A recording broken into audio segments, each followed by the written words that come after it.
Welcome to Pivot Point Strategy for Change.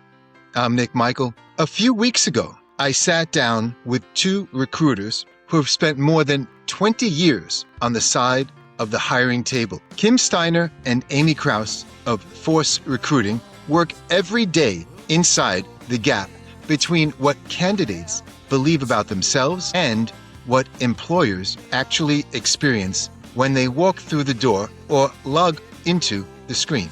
What came out of that conversation was more candid than I expected and more useful. So today, I want to do something different, and I want to move right into going back to that episode and to the conversation I had and pull out the moments that I think matter most. The things every Gen Z job seeker needs to hear and every parent of a Gen Z job seeker needs to understand. Here is what I keep coming back to after that conversation. The gap between where this generation is and where they need to be is not primarily a credentials gap. It's not about the degree they chose or the GPA they finished with. It is something more specific and more fixable. I'm going to walk you through 5 moments from that conversation.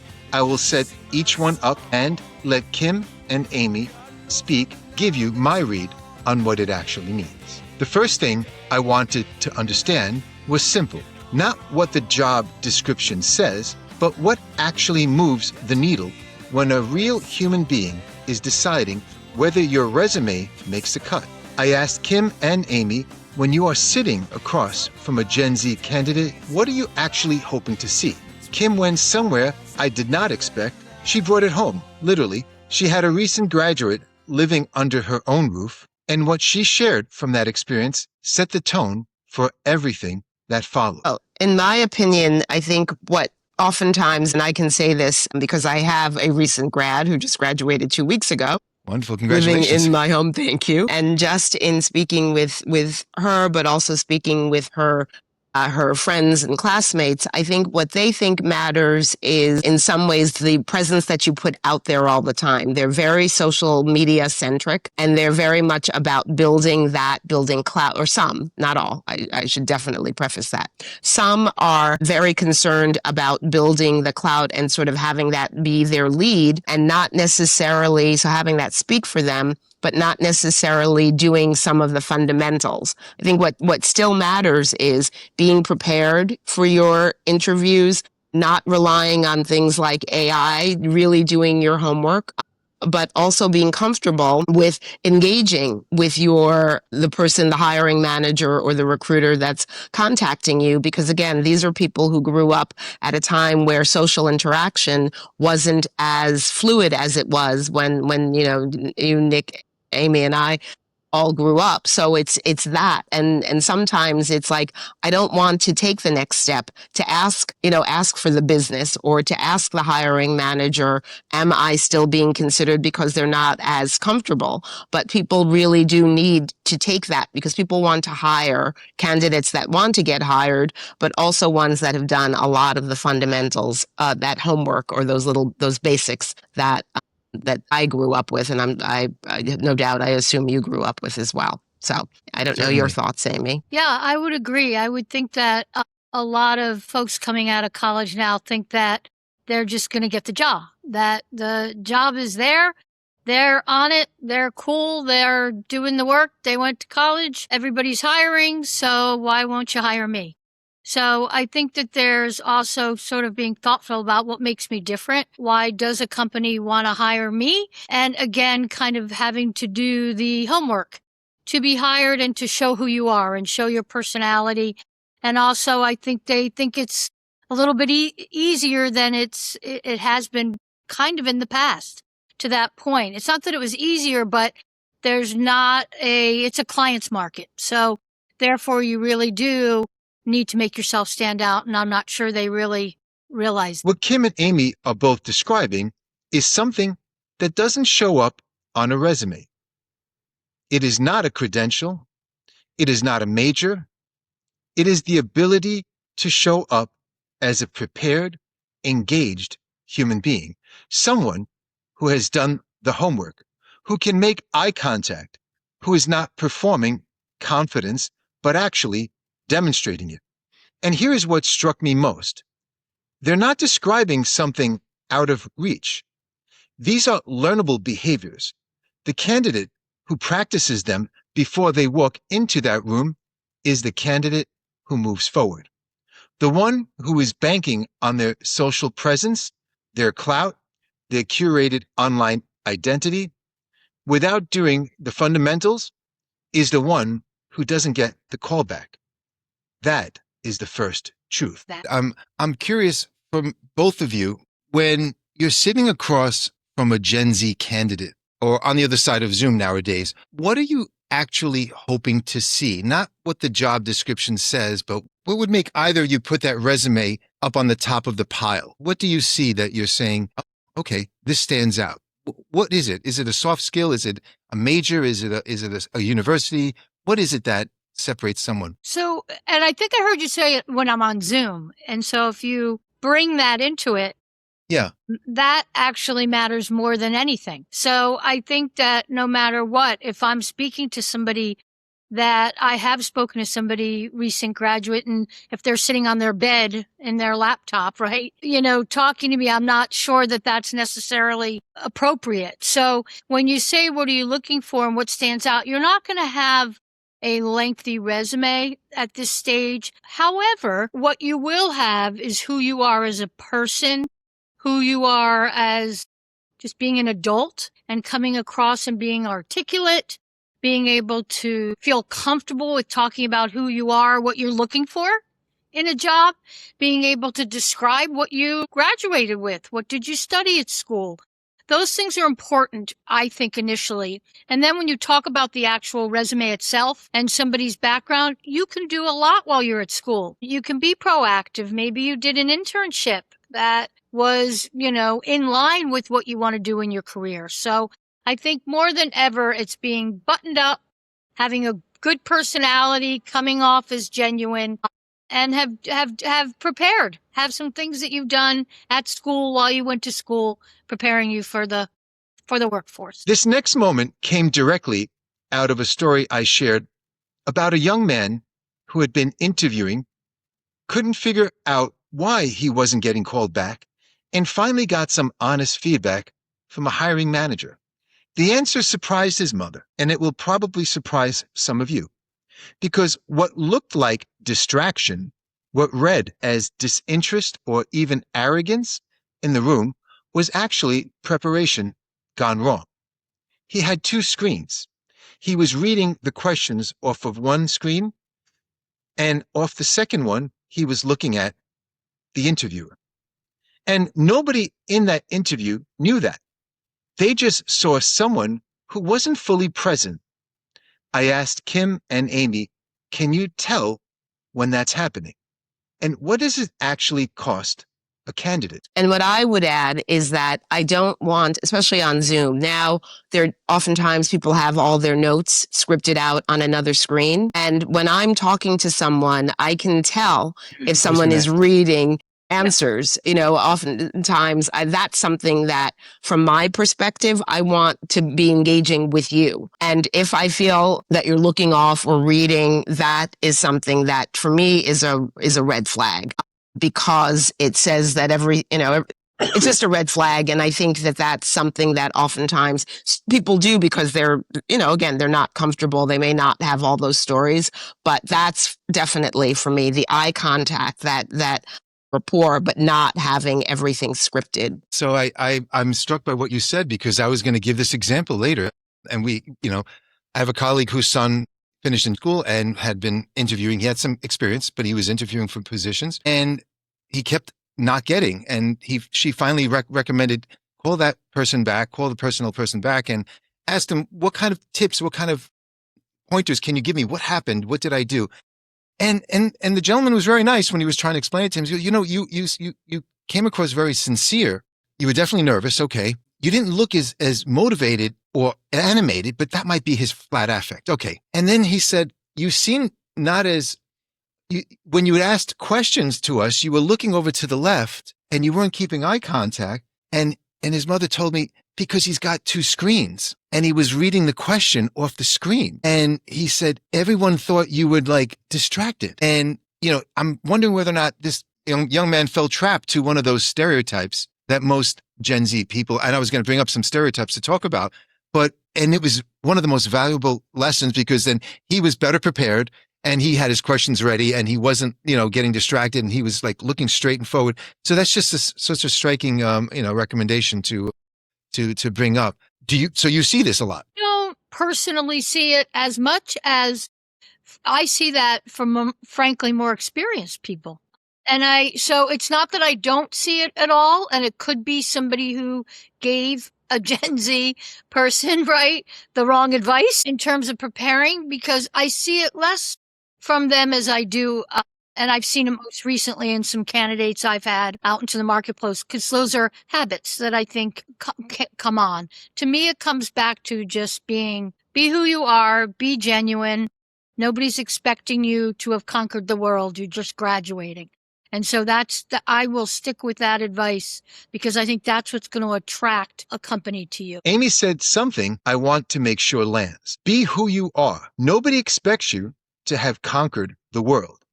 You're just graduating. That is not lowering the bar. That is actually the bar. Kim named it directly. Reading off a second screen is a red flag, not because preparation is wrong, but because it signals something to the person across you. It says, I am not fully here. I am managing this interaction rather than being inside of it. The fix is not complicated. Practice your answers until they are yours. Know your own story well enough to tell it without notes. Show up to the screen the same way you show up to a room. That single shift from managed to present changes how you read every time. I want to address something that comes up in every conversation I have with parents about their Gen Z kids, and it is the question underneath every other question. Did they choose the right major?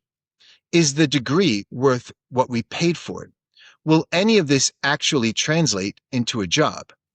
I pulled up a slide from the World Economic Forum's Future of Jobs report, published in 2025, showing that employers expect nearly 40% of required workplace skills to change by 2030. The top skills on that list were not technical, they were not analytical thinking, resilience, adaptability, creative thinking, or lifelong learning. I asked Kim and Amy what skills matter more right now than any specific major or credential. What they said next is what I want every parent and every Gen Z listener to sit with. My question to you is, what skills are most valuable right now than any specific major or credential? I'll leave it on the screen. Yeah, it's funny that you brought this up because I've experienced this again several times just in the last few days. And when I speak to my clients, and we've been trying to fill several roles recently with clients of ours, and what comes back often, and again, this is from Gen Z, you're just graduating or you've been in the workforce. It's those intangibles. It's these types of skills that I am hearing over and over again. We hear the term culture, but take it deeper to what you just said. So what I'm hearing and what is, I think, extremely important is being confident, but being humble. So it's also really important because I think people think they need to come in like, I'm your person. You got to hire me tomorrow. I'm the best thing since sliced bread, rather than, okay, I'm really confident, but I don't know everything. I'm seeing that skill set now more than ever being extremely critical. People, you've always heard that questions say a lot about who you are. Don't be afraid to ask questions. I hear that that's an important skill set because that doesn't show that you're lacking in ability. It shows that you really have the ability because you're asking questions. So I think those types of skill sets are more important now than ever. How are you going to fit into the company? How are you going to get along with others? How do you work in a group setting? You don't need to be the smartest person in the room, that's not the kind of person that companies are looking to hire, in my opinion, and what I'm hearing more from my clients. Yeah, and I would also say thinking about the business, thinking oftentimes and this could be true for Gen Z or older people, but if you haven't thought about a client, if you're not always thinking of what can I do for you and how can I solve your problem. So confidence definitely goes, but it's I'm hiring you to help my business. So knowing how to move, business forward. And I think the idea of being analytical certainly is there, because it doesn't mean you have to be, competent from a mathematical standpoint. It means that you need to really sit and do and think about things. And then, as Amy said, fit. I mean, the culture, the fit issue is, oftentimes we hear they weren't a cultural fit, but it's would I want to sit next to this person, as we're now more people are back in the office. Would I want to sit next to this person or in the same, go out for a drink and 2 or 3 days, not that you're drinking 2 or 3 days a week, but go, sitting and working with someone with that as well. Yeah. And then finally, to kind of take off on what you're saying, is that we also hear a lot is be proactive, be organized. And those are some of those analytical pieces. And so you need to come to the table ready and excited and wanting to be there, because I think oftentimes, and sometimes that could be, I've seen that more with the younger generation is, they're coming in it. I'm not saying it's coming off as lazy, but come in there with, I'm excited. I'm here. I'm proactive. I want to learn. I don't know everything, but I am organized and I am going to pay attention and I am going to be part of this team. And I think that's extremely important. Confident, but humble. Proactive, organized, someone who asks questions not because they don't know, but because they understand that asking is itself a sign of capability. Amy added something I think is worth repeating. You don't need to be the smartest person in the room. That's not what companies are hiring for right now. Kim took it further. Are you thinking about the business? Are you coming in asking how I can solve your problem? Or are you coming in asking, what can this company do for me? That orientation, outward rather than inward, is what separates the candidates who move forward from the ones who don't. And it has nothing to do with your GPA. Every professional I have had on this series has come back to some version of this same list.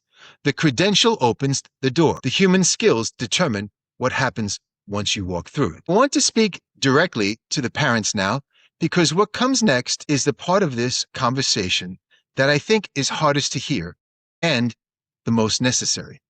We have spent time talking about what Gen Z is getting wrong, and that conversation matters, but there is another conversation underneath it, one about what is happening at home before the resume gets sent, before the interview gets scheduled. I asked Kim and Amy about expectations, salary, remote work, flexibility, and whether Gen Z is being realistic about what entry level actually looks like.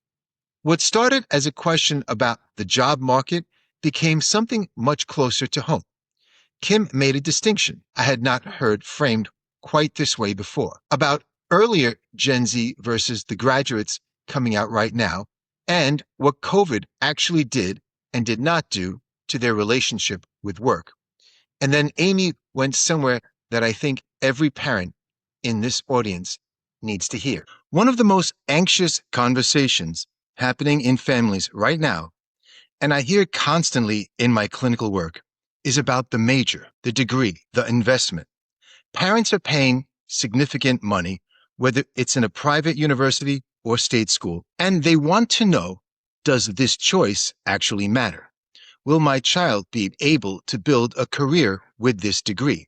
Kim answered this one personally. She studied art history, classically one of the least practical majors a student can choose. And what she shared about how she turned that into a career and what she has watched her own daughters do with their degrees is something every parent needs to hear. Amy brought it back to what the research and her experience actually show. And together, they draw a picture of what the degree does and what it doesn't in today's market. How do we support parents who are trying to support their kids in choosing a major that will, in college, that will provide them with, a life, a salary, something, because we have a lot of kids who are looking for that dream job. And I'm going to flash up another, because what I notice, if I don't pull something up, young people are visual learners as well as auditory, but primarily recently in the last 15 years. And I do think it's because just the devices that we use, the iPhone, the Chromebook, it just becomes, so what if the major,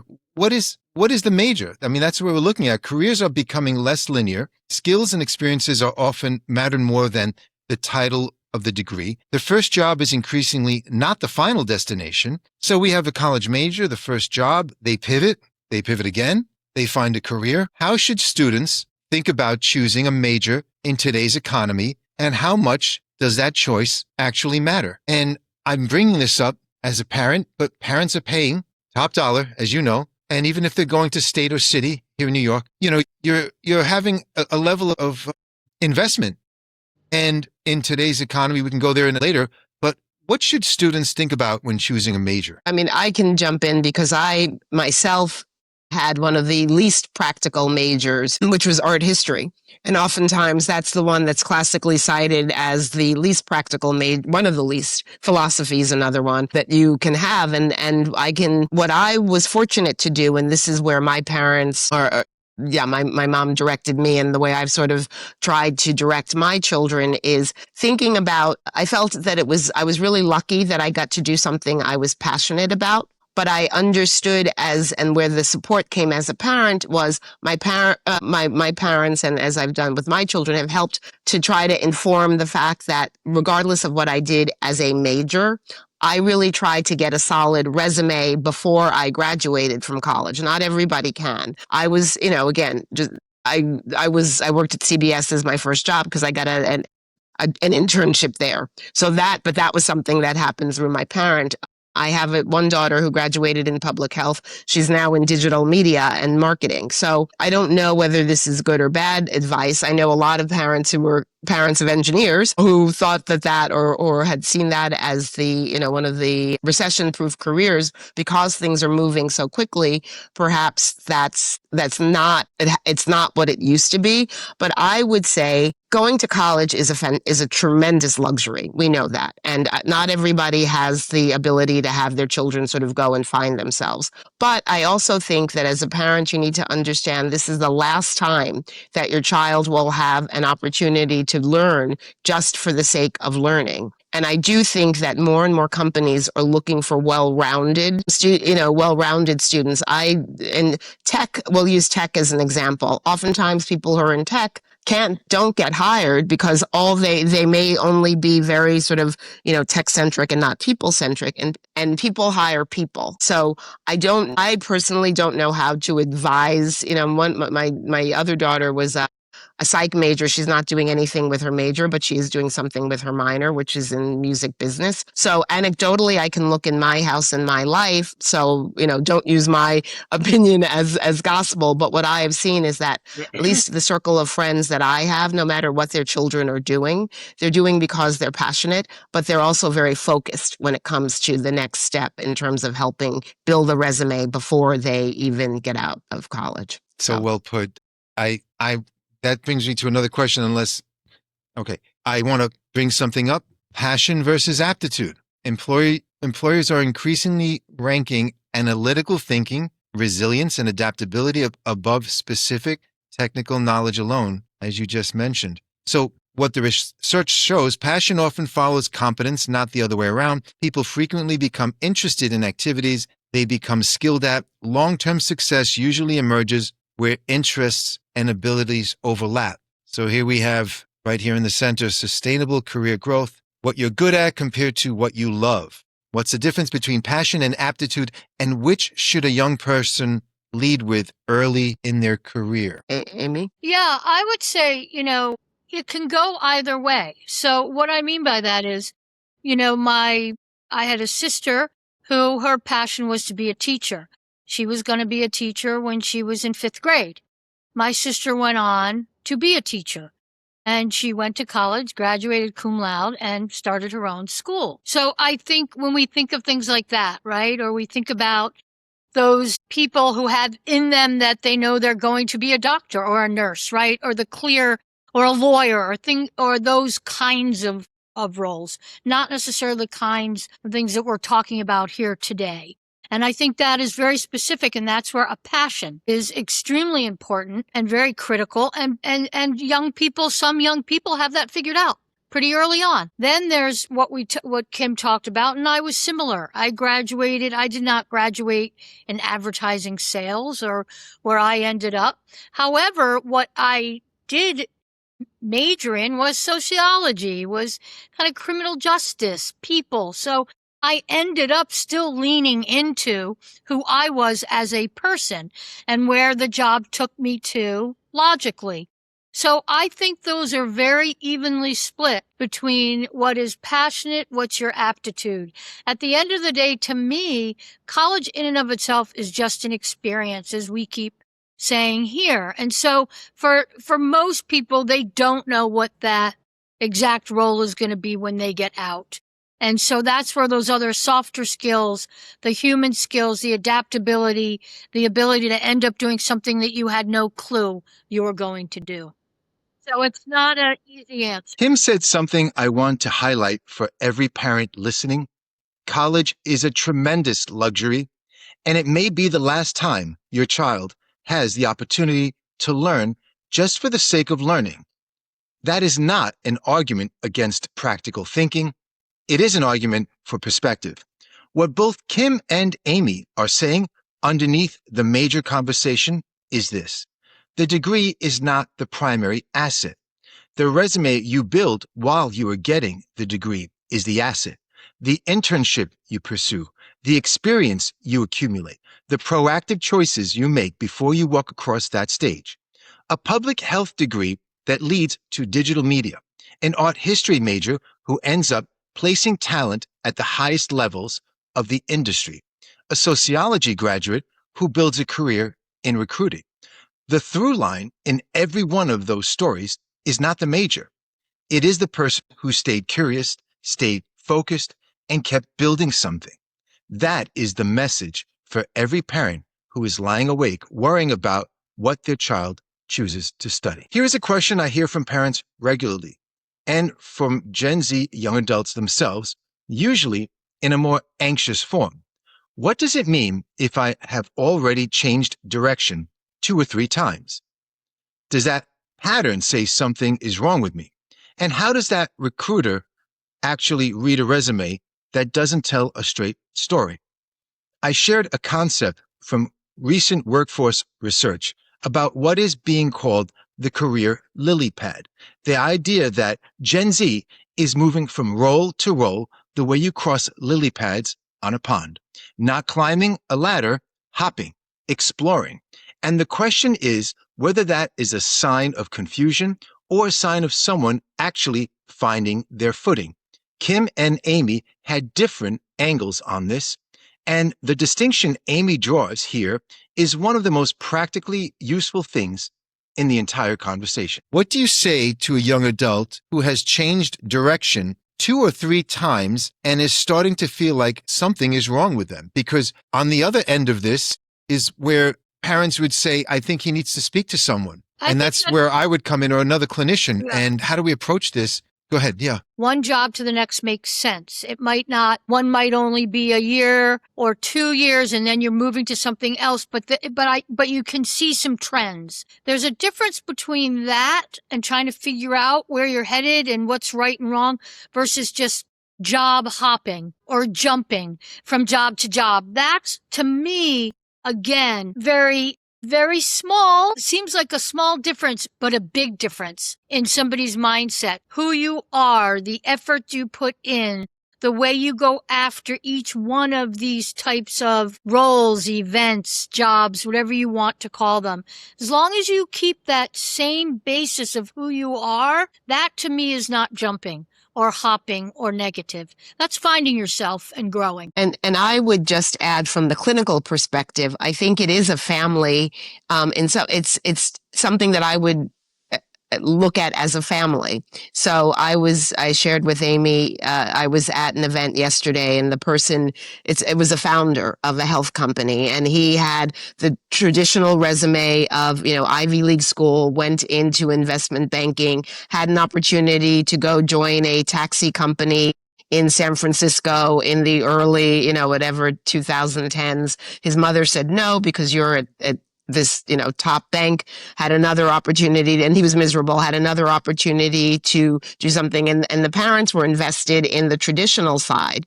Well, P.S., that taxi company became Uber. Maybe he should have gone, maybe not. But then as his third jump out of, the traditional, he then became a founder. But some of the reasons, and you were I bring this up, is you were saying the clinical side. Some of it is exploring the family dynamic, I think, perhaps from that side, because children are very much affected, I think, by making sure that their parents feel happy too. And if they're in a job that they're supposed to do, perhaps that's why they are making those shifts, because it's not who they are. And they need to, in some way, set that foundation of, I did what I was supposed to do, and now I'm doing what I'm passionate about. And as, people that want only the best for their kids and security, it's like, well, I don't know if you're going to eat if you become a founder, but that's what I want to do. It's at least that's what I've been seeing and hearing. The distinction Amy is drawing is between a journey and chaos. A journey has a thread, even when individual steps look unrelated. You can see movement. You can see a person becoming more themselves over time. 9 times out of 10, she said, a resume tells that story if you know how to read it. Chaos is different. Chaos is leaving every role before it requires anything of you. Chaos is never letting any experience actually land. And Kim brought in something from the clinical side that I think is worth staying with. Sometimes a young person is in a job they are supposed to be in rather than one that is actually theirs.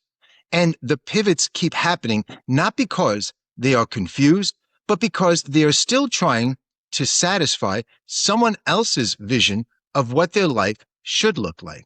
Kim's reference to the founder who was steered away from that early taxi startup, that taxi startup ended up becoming Uber. This is the kind of story that stays with you. Parents who invest in the traditional path at the expense of their child's instincts need to hear it. If you are a parent listening to this, that is worth sitting with. The career pivot may not be the problem.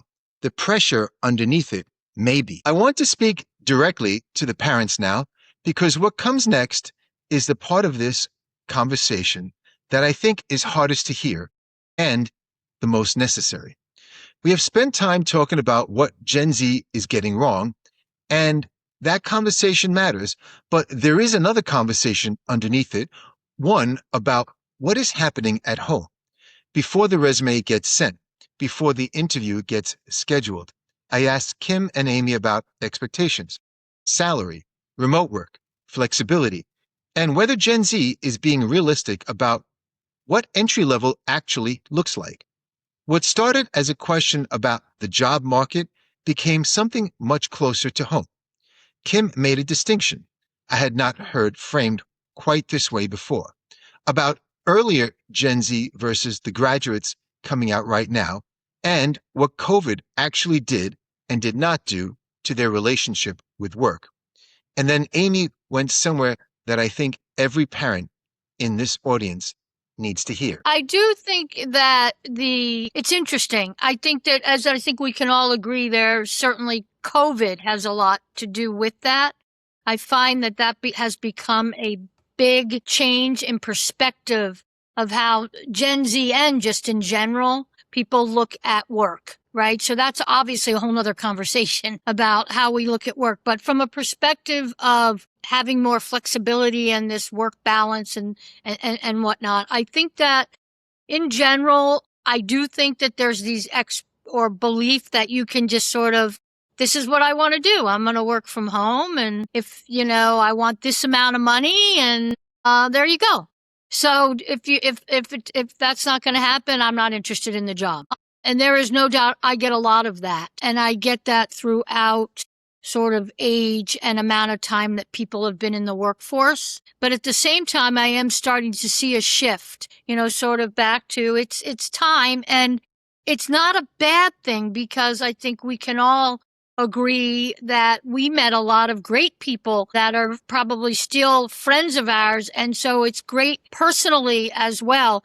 But it's companies do work better together when you're together in a work environment and you're collaborating. I do think, though, there is a shift, and that's good. Companies are finding this sort of hybrid term that we use. But if you prove yourself, it sort of all comes back to, it's not necessarily, depending on the company, that they're making you go in every day. I have a client who he's a leader in the organization, and he's a VP and has been remote for 2 to 3 years now, because he's proven himself and he can do the work and he does the job and he still can lead and manage. So I think if that sort of proves itself out, then we're finding more gray area and ways in which it works for both the company and the employee.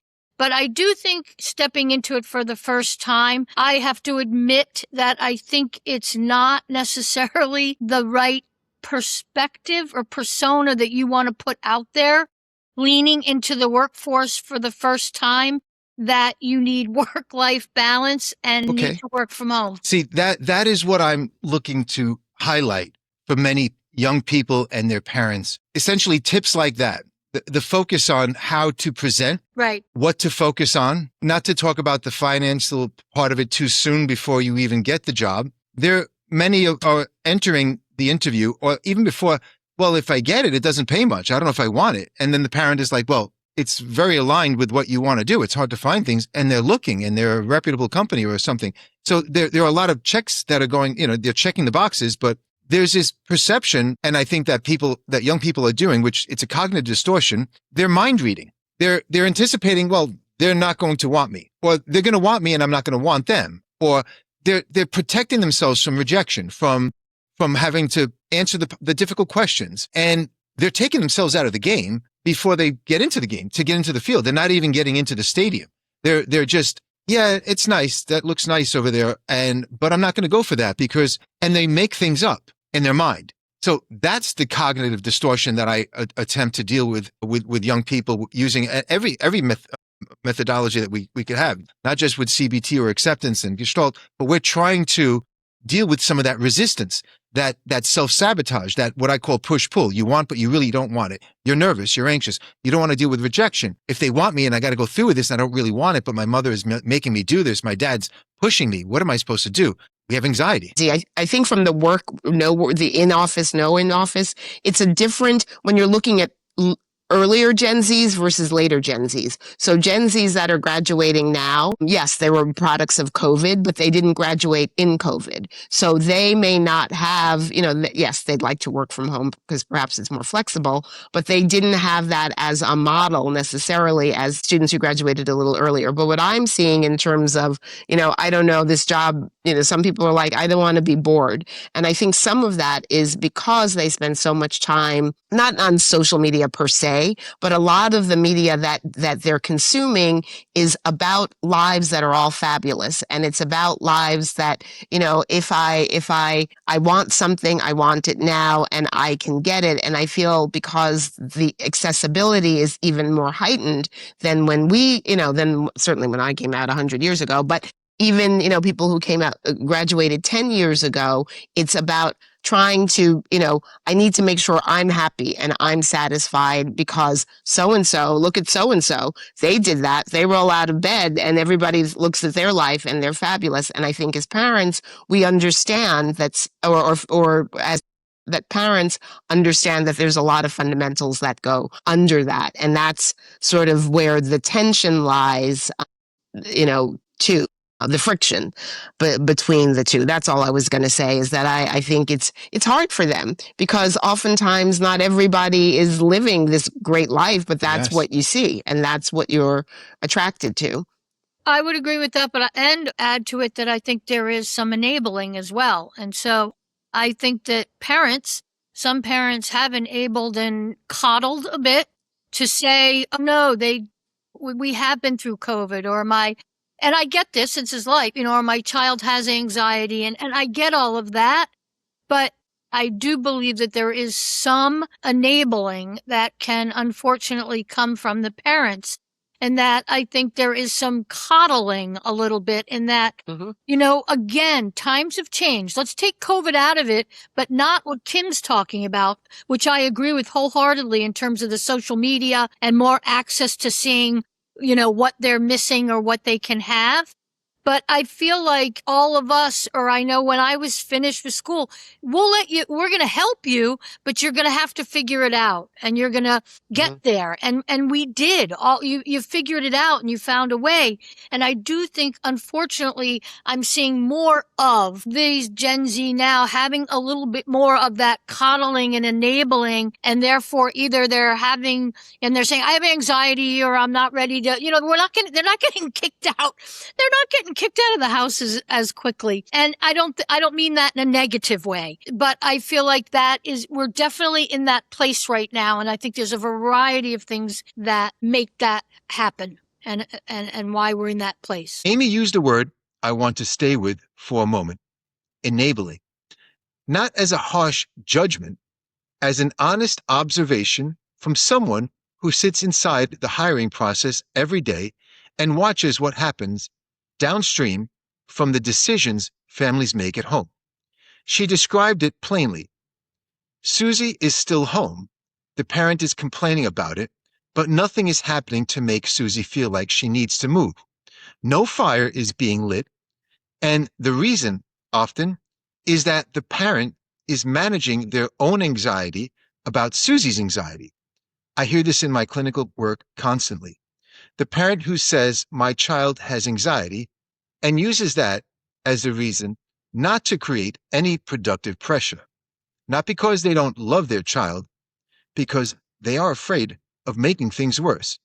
But here is what Amy is telling you from the other side. It is not helping.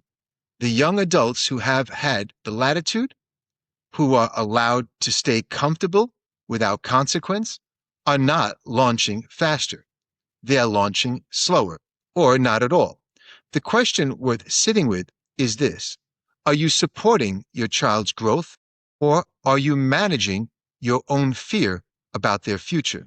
Because those are two very different things, and your child can feel the difference, even when they can't name it. I want to close with this section of the conversation that brings everything together. After everything we covered, what is broken? What is misaligned? What candidates are getting wrong and what parents are getting wrong? I asked Amy to set all of that aside. I asked her to speak directly to the Gen Z listener, not through the recruiter frame, not through the assessment frame. Just if you could say one thing to the young person navigating this right now, the one who is putting in the effort, feeling the pressure, and wondering whether any of this is going to work, what would it be?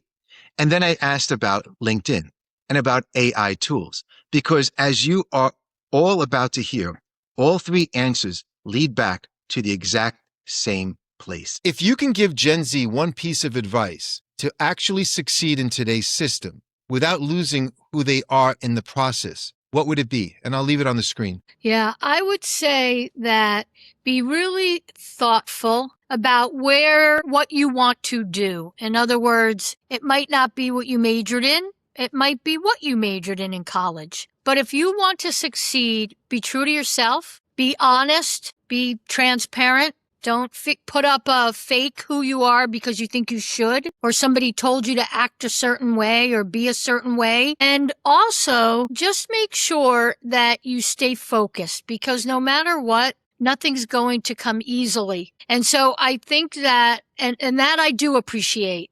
It's a little more difficult. It's a little more competitive. Everybody's, a lot more people are trying to get the job you want. So you have to be on your game. You have to be organized. You have to be willing to put in the effort, but don't lose who you are.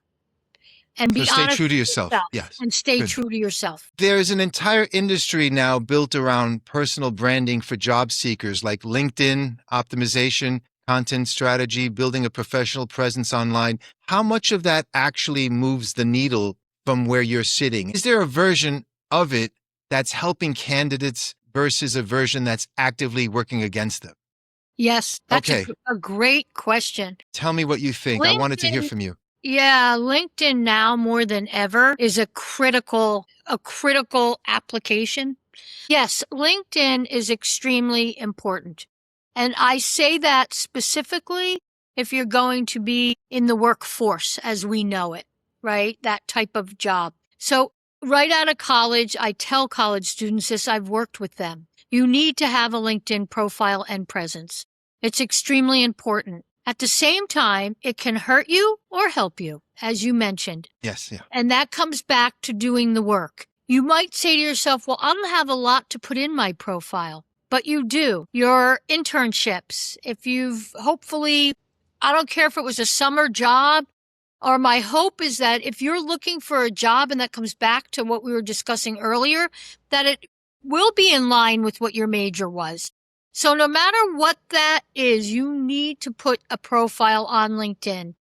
You also need to be thoughtful. You're not going to have a lot of jobs in there, and you might not have a lot of history, but those little pieces like the about section, be able to very quickly, with not too many paragraphs, articulate what you are looking for. And then underneath your name, put a title or what you're looking for. The reason I tell you this is because now the algorithms are really kicking into gear. And for somebody like ourselves here at Fource Recruiting, we have LinkedIn Recruiter. And LinkedIn Recruiter is a different product than LinkedIn, as we all know. So in myself as a recruiter or a company directly is searching to make hires, those words that you put into your LinkedIn profile come into play. And we're using LinkedIn Recruiter. It is used to find candidates. So it's critical. Can you tell us a little bit more about Fource Recruiting and the work that you're doing? Yeah, one of the things that makes Fource Recruiting, I think, unique and really helpful is that what we are doing is we're working with companies that are having difficulty making some critical hires. So it could, and by the way, these hires could be very senior people, or frankly, it is somebody who might be right out of college. It can be sales, it could be product marketing, customer success, but they might be looking for somebody who's just got a great passion or attitude or hardworking. I get that a lot. So what we're doing is we're working really hard with our clients to find candidates that fit the need and the requirements for their company. And what makes us unique is we all come from the industry. So it's different. And what we're doing is we put the human touch on it and we spend the time. And what makes us different at Fource Recruiting is we're not just blasting the marketplace and grabbing resumes and sending them off to a client. We're spending the time and we're speaking to people and we're helping them. And oftentimes I find myself doing that, helping them decide, is it the right path? Is this the right job for them? And so that's what we do. And then we're matchmakers and obviously, hopefully make some good connections. And of course, no, very well said. AI has made it easier than ever to produce a polished resume, a strong cover letter, and a prepared interview answer. But you're on the other side of that.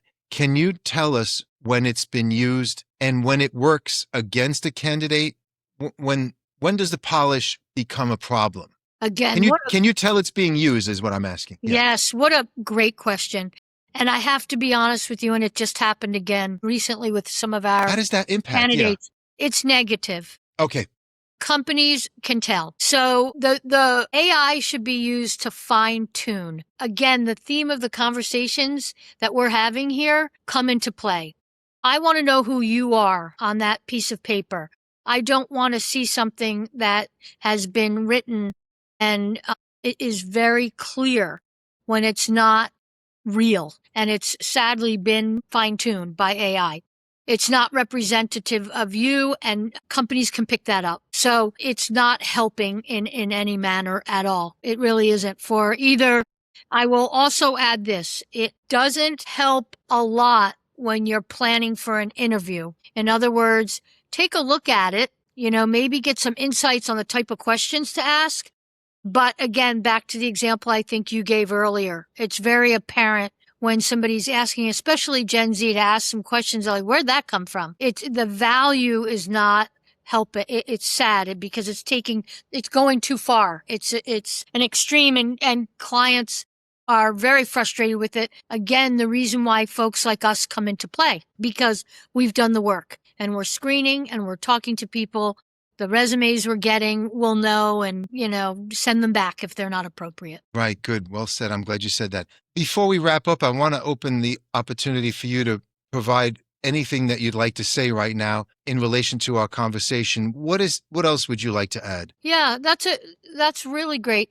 I think I'm really excited that you're having these kinds of conversations, because what I've seen and what I'm getting out of speaking to you here and spending the time is, in some ways we've evolved and in some ways we're still the same. And unfortunately or fortunately, the technology can be helpful, but it can also hurt us because it loses that human connection. And at the end of the day, whether you're a Gen Z or you're an older person looking for a job, you need to make that human connection. And you can't be lazy. You need to go through the process. You need to do the work. AI is not going to do the work for you and get you the job. And so I think that it's really important that we remember that and don't forget the human touch. 3 separate questions, 1 consistent answer.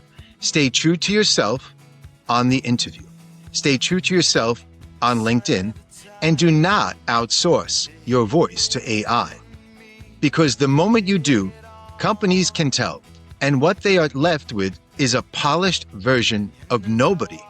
Amy made the LinkedIn point in a way I want to underline for every Gen Z listener.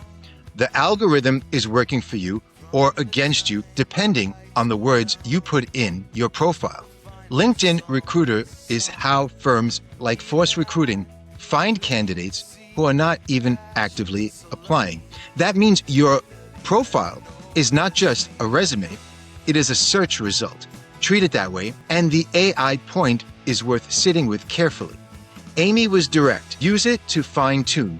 Use it to get a sense of what questions might come up.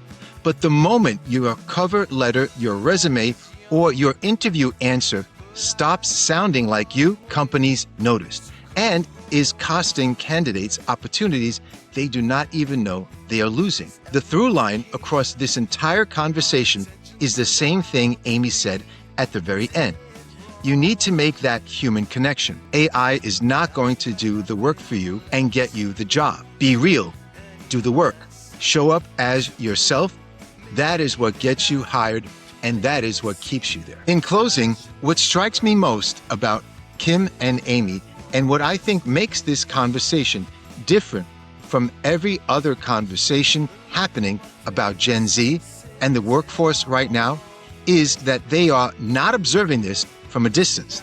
They are inside the hiring process every single day.